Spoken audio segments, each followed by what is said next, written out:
Motley Crue, Rat, Poison, Def Leppard, Bon Jovi, Twisted Sister, Guns N' Roses, Skid Row, Warrant, Dokken, Whitesnake, Quiet Riot, Kiss, Hanoi Rocks, Aerosmith, LA Guns, Faster Pussycat, Scorpions, White Lion, Slaughter, Britney Fox, Cinderella, Striper, Enough's Enough, Great White, Winger, Kicks, Extreme, Judas Priest, Bullet Boys, Tesla, Mr. Big, I'm the one who wants to be with you. I'm Misty. And I'm Ike. For the next 15 minutes, we're going to debate pop culture. My background's in music. My background's in film. I know the topics beforehand. And I don't. We check the internet for the facts. And ruin it with opinions. From pop rocks in your lunchbox to Happy Meal toys and swatch clocks.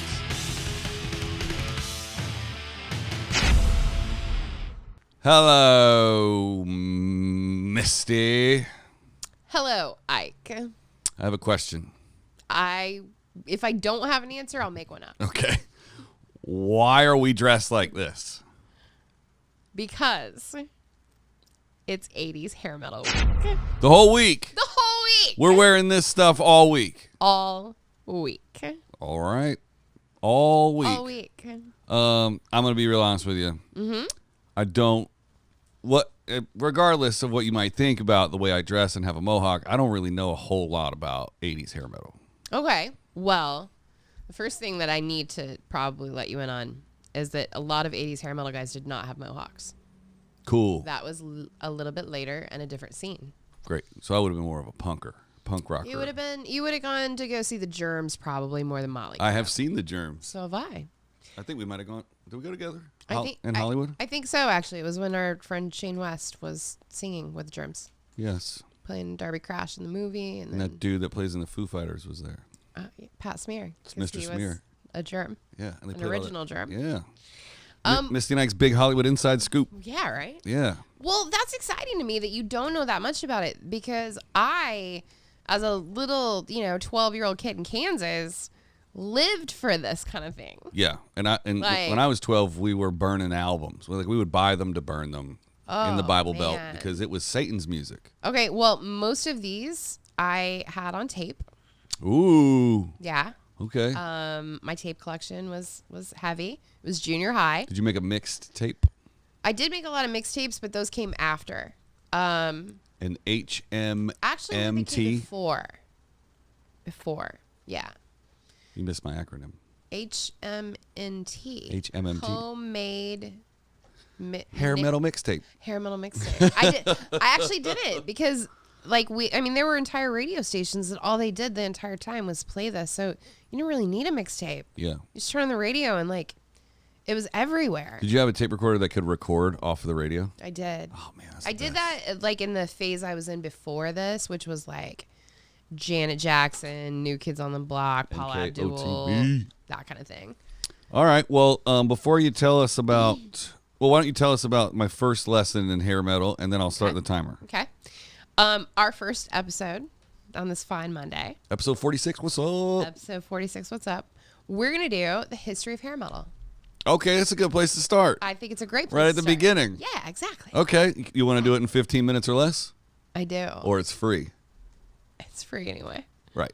But yeah, I do. And meow begin. Meow. So, I think it's really important to define and kind of distinguish what 80s hair metal was. Okay. So, in the late 70s, very, very early 80s, there were a lot of bands here in LA that wanted to play heavy metal, but they wanted to also add the aspect of glam rock to it. So Bowie and T-Rex and things like that. Yeah. So, they were fans obviously of metal, which was King Diamond and Motorhead and Judas Priest and Iron Maiden. But then they wanted to add the flamboyance of David Bowie. Okay. Can I ask a question? You can at any point. Metal seems super tough. It is. Let's get them rock and roll. What part of that is let's grab some makeup and wear spandex? Well, that's like I said, the glam rock part of it, which was basically, it was a lot of British acts. Okay. Mark Bolan from T-Rex. Right. You had, like I said, David Bowie was doing Starman, where he had the... I get the whole British glam pop wave. I get that. But to be a tough guy in the metal world and then go, Are you so tough that you can wear women's clothing? Yeah, I think and so. go like, "What's up? I'm wearing girls' clothes. You want to fight about it?" Or is it like, "I'm fashion forward"? Well, no, I think what it was the idea of like they wanted to look like nobody else out there looked, and except the other 500. well, here. no, you could go to the. There were a lot of people that were trying to dress like Bowie and things like that, or you could try to meld those two things together. You know, what's better when you look at something as polar opposites, like the leather and lace. Yeah. You know, just that whole concept itself is kind of like where hair metal came from. So glam rock or glam pop Opposites was attract. so positive, like popular pop culture. Yeah. In the 70s Yeah. that it went to every other genre, and eventually metal was like, yes, please, we'll have some of that. Yeah, and I then think so. they got dressed up and they were like, check it out. Well, I think part of it too was, I mean, you have to bring the musical side of it into it. Like, you know, you can love Judas Priest and you can love T-Rex. Yes, you can. You know, Because we all do. Right. And you can look at those two things and go, how do I make these fit together so I get the best of both worlds? Right. And part of that is how you look. Yeah. So, Do you I think- think it started with Motley Crue. Honestly. Being in the spandex business in the 80s would be the equivalent of being like a mask maker right before, Halloween. well, I was going to say COVID. Oh, yeah. Yeah. I can't even imagine. Did you get custom fit for spandex, or was it just like it's stretchy? I don't so really think, I think that like spandex maybe was a little bit later. I think initially when they started, it was leather. There were a lot of leather pants. Really? A lot of lace up leather. Like the cover of Motley Crue, Too Fast for Love. Or Yeah. no. Yeah. Mm-hmm. It's a leather, Crotch. a pair of leather pants with laced up crotch on a man, not a woman. Which is really interesting too because of the amount of obviously inherent misogyny that was going on. But Oh, it's real yeah. cool. Should we just Yeah. real quick? Yeah. Obviously, you know, if you're watching, you probably know that I'm pretty feminist, and I understand that there are a lot of things about this era that probably are definitely not in alignment with who I am now. And but we also like I feel like we have to remember this was a different time. Yeah, it's 40 years ago. It's 40 years ago. And I know you think, oh, the 80s were 20 years ago. No, it's 40 years ago. Yeah, it was a long time ago. And I like things to were think different. Things were different, and I like to think that a lot of these people that you know made it through this era have changed. Right. We've You know, evolved as a society we have. to now We have. recognize a greater gender spectrum. Absolutely. And hopefully we're working towards greater equality with the sexes and the races. Totally. But in the 80s, that wasn't the case. I mean, this was an entire era of nothing but Excess. Yep. drugs. The bigger the hair, the better the band. Yeah. You know, I mean, morals went out the window. Okay. And it happened for both sexes. If you had a choice to be in the hairspray business or the spandex business in the 80s, what would you choose? It's tough. Leave a comment and say hairspray or spandex Like in I the said, comment I section. think I still would have gone leather maker. I don't know. Now that I'm thinking about it, Lace dude, those pants guys, up around. guys and girls can wear hairspray. Guys and girls can wear leather. Touche. Guys and girls can wear spandex. Okay, but before the Van timer runs Halen out, proved that. where did it come from? Teach me about the beginnings of it. Okay, well, I mean, here in Los Angeles is where it came from. Came from the Sunset Strip. That's Right. where. I'm not pointing in any general direction, but it was definitely that way. Definitely that way. Miles from here. Some of it a little closer. Yeah. One of the cool things that I read about when I was doing my research for this is that they say that in a 3 square miles, every single night, you could see between 50 and 70 different bands playing in the clubs. Gosh. Can you imagine? I imagined it a lot as a kid. Like I remember sitting reading Metal Edge magazine and being like, what I would give to be old enough to be there to just go and see these bands. And I mean, they were bands that I was getting, you know, albums of in Kansas, and they were playing these clubs on Sunset. What do you think the cover was back then when it first started? 2 or 3. Well, a lot of. Here's something really cool that I'm excited to teach you. papering was a big deal. Yeah. So printing off their own flyers. Yeah. And a lot of times what they would do, they would go and like choose whatever paper was the cheapest. So it'd be neon colors. And wait, neon color? That was cheaper then. Really? Absolutely. It's so much more expensive now. Right. Cheaper then. Wow.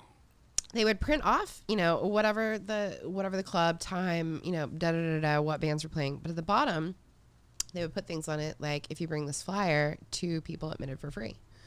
And so the club kids in Hollywood would run around trying to find flyers that got them free admission into shows so that they could go see their favorite bands for free. Every night. Yeah. That must be cool. Like, if you're right place, right time. Yeah. Then let's just say, the scene was already there. Mm-hmm. Let's say that hair metal was already a thing. Yeah. And you decide you want to be part of that, and you move here with your hair metal band. Right. And you like start. Poison did. Sure. From Pennsylvania. Yeah. Yeah. And then you just start playing. There's a crowd there already. Absolutely. When my band moved here, nobody wanted to go see it. it was all bringer shows. It was pay to play. Nobody did want to see us. We're just 4 country kids from North Carolina. Totally. Who's going to come watch us? We don't know anybody. We're not cool. We're not on the OC. I don't even think I ever came to come watch you. No, you were out on tour. Oh, yeah. That's right. No, it was a built-in scene. Yeah. Definitely. Like, I mean, people went out to consume art every night. Yeah. Not realizing necessarily that they were consuming art, but Yeah. they were. And They get were- super high and drunk and have fun. Yeah. Well, I don't know if you consider cocaine and heroin high. Like, I always just think weed high. Like, which weed was not a thing back then. No one gave a shit about weed. Side note, I would consider cocaine getting high. I have a lot of other words for it. Okay. But those were the drugs of choice then. We'll do an Cocaine episode and on heroin. cocaine later. Sure. Not we not have- on cocaine, but we'll do it on the topic of Right. cocaine. Well, we do have a lot to talk about when we get into a couple other episodes Spoiler alert. about some heroin abuse. Okay. I do know a few of those stories. Yeah. So, there were all of these clubs. There was the Whiskey, there was the Roxy, there was the Starwood, the Coconut Teaser, Yeah. the Trocadero. Wait, the coconut Troubadour. teaser? Like Yeah, Coconut Teaser. This is the name of a club. or Could go either coconuts, way. Tune in Tokyo. Tune in Tokyo. I'm getting canceled for that one. No, you're not. Okay. Oh, we had a disclaimer. We had a disclaimer that doesn't make you okay to say whatever you want. Oh. That's not how it works. Great. But there are a lot of clubs that are still here in Hollywood, still open. Yeah. Most of Surprisingly, those. right? But what's cool is a lot of those clubs were open before Mm-hmm. the 80s hair metal scene. Oh, right. They A were lot like, of them were jazz clubs. right. Well, and then 70s glammy clubs, right? Like whatever Right. came before Right. it. And then Yeah. they just kind of, moved with the times, and they saw this entire new world coming and went, come on in. Now, Bring me all your guys. if you're going to come to my house, Bring me all your bring guys. all your guys. How much credit does Kiss get for living through the 70s first and then being a part of it? They were always a costumey, dress up Yeah. band. Or are they considered metal? Are they considered hair metal? I think that they were considered hard rock. Because in the 70s, they dressed normally Metal. for a minute. They did. No face paint. I'm going to be honest with you. I don't really know that much about Kiss because when this era of music started, those guys were already like the age of my dad. Yeah, and they're So still I was playing. like, ew. That's weird. I was like, oh. One thing I do know about old people is Mick Mars Oh, is super old. he's pretty old. He was like 40 when everybody else was 20, right? In the 80s. Which is, he has I would tell you if you haven't seen it, and I know a lot of people are going to disagree with me on this, but the Dirt movie. I have seen it. It's very good. It's a very, very accurate portrayal of Mick. I thought Machine Gun Kelly did a really good I job thought in that. everyone did. Yeah. The two guys that played Nikki and Vince, I had never seen them before, and since I have actually delved into some of their other things because they're just fantastic. Douglas Booth he killed it as Nikki Sixx. Yeah. His heroin scenes were like ripped my guts out. Wow. Yeah. Totally. Yeah. I'm looking at the IMDb now. Yeah. Super great. Great casting. And yeah, I would advise anybody that interested in 80s hair metal to give it a spin. I mean, obviously it's never going to be able to live up to the book because it does have to be something that you can put out into the general public to make it palatable. And the book is also incredible if anyone would like to read these days.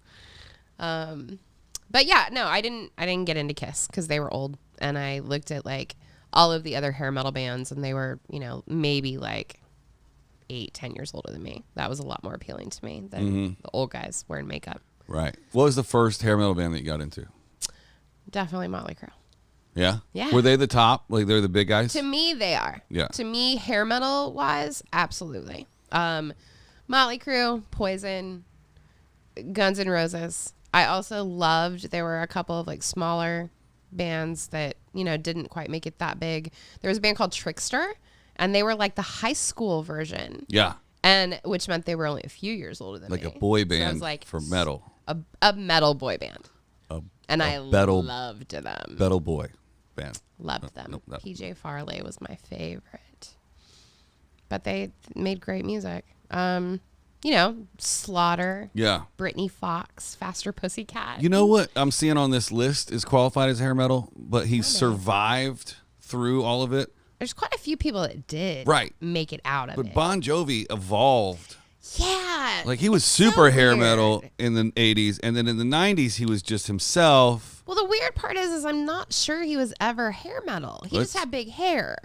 To me, his music has always been a lot more Bruce Springsteen than Motley Crue. I'd take that. I'll take that for sure. Yeah. And then there's very Americana, very working class guy, right, with big hair, because maybe he liked those guys, but he wanted to write his own style. Yeah. Were there? I know the answer to this because we were just outside chilling before this episode, but I want to ask it on air so people can light us up. Yeah. Were there bands that were called hair metal that were like, we're not hair metal, dude? There were. But they still had hair and they played rock and roll. So it's very confusing to the consumers. You want to know, fans. Probably the biggest example of that? Yes. Def Leppard. Really? Def Leppard, actually, Hysteria came out like at the very beginning of this hair metal revolution. Mm-hmm. And, Hysteria had Animal, Love Bites, Pour Some Sugar on Me. Wait. Pour Some Sugar on. Was that them or was that Poison? Def Leppard had Pour Some Sugar on Me. Okay, just make sure. That's so pop that I know those songs. So I don't think that they associated. Obviously, those guys also not American. And they're not strip guys. No, not at all. And they were on tour already. They considered themselves more a rock band, Whoa. Like a little bit different than Led Zeppelin, but a rock band. There's such a variety of people on this list. Yeah, I just want to rapid fire some names of some bands just to get some juices flowing, okay? All right. Hit me. Motley Crue, Rat, Poison, Def Leppard, Bon Jovi, Twisted Sister, Guns N' Roses, Skid Row, Warrant, Dokken, Whitesnake, Quiet Riot, Kiss, Hanoi Rocks, Aerosmith, LA Guns, Faster Pussycat, Scorpions, White Lion, Slaughter, Britney Fox, Cinderella, Striper, Enough's Enough. Great White, Winger, Kicks, Extreme, Judas Priest, Bullet Boys, Tesla, Mr. Big, I'm the one who wants to be with you. Vinnie Vincent, Invasion? Yeah. Never heard of them before. Vincent. Yeah. Firehouse, first love song I ever heard, ever. My prom theme for the 3 proms I went to one year.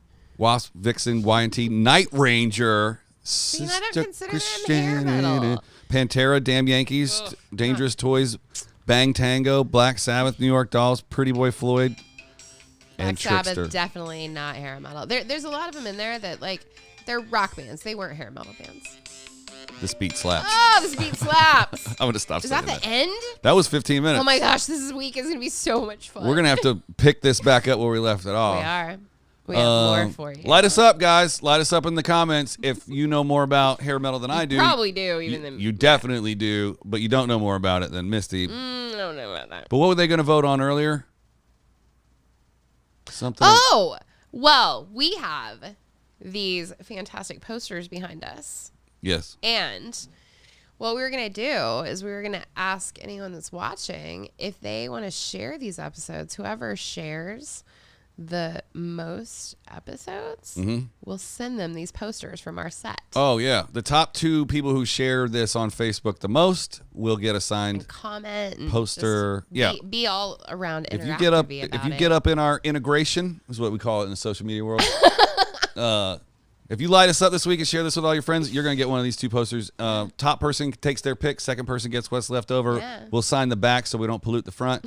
But there was something at the beginning of this episode where it was like, say this or that in the comments. But just watch the beginning and do that and then comment. Oh, whether you would rather work at a spandex factory or a hairspray factory. Yeah, that's right. Light us up with spandex or hairspray and then share a bunch for these posters if you want one. Or you can just order one for like $6. Yeah, I mean. But it's more fun to share. Sharing is caring. Episode 46. We did it, you guys. Thanks for watching. And as long as it's not Friday. I want to rock. Oh. Oh. I do want to rock. Let's put that song in the cut right. As long as it's not Friday. We'll see you tomorrow.